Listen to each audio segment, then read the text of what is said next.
Okey, semalam aku ada tengok Ketua Dewan Ulama PAS Pahang Muhtar Senik. Dia bagi cadangan supaya Hadi Awang diangkat sebagai calon Perdana Menteri. Kerana Hadi Awang dia kata cukup sifatlah, cukup ciri-ciri seorang Perdana Menteri itu ada pada Hadi Awang. Okey, apa nak bagi tahu kepada Muhtar Senik, sebelum kau nak suruh Hadi Awang jadi Perdana Menteri, kau suruh dia datang parlimen, jangan duk ponteng dulu, bagi cukup hari dulu. Nak tawar diri jadi ketua pembangkang pun tak berani.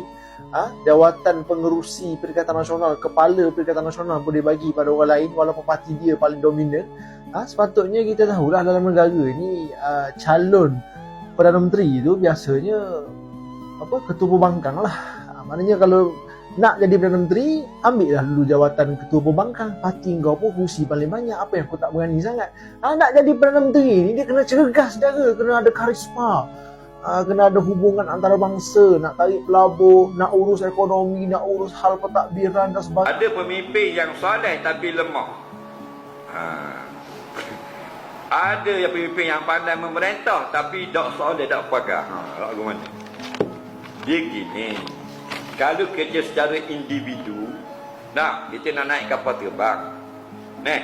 Pilot tu bukan orang jenis berakhir kuliah beri apa. Dengar khabar main dok 6 ekor kali 2 sebulan pilot kapal terbang. Faham? Kita naik tak kalau dia bawa kapal terbang? Naik tak? Bini dia perihal dah tutup kepala. Pilot kapal terbang. Kita naik tak? Kalau dia bawa kapal terbang. Kita kata tak apa lah dah dengar khabar bini pilot tak tutup kepala. Nanti suruh Tok Guru lah bawa.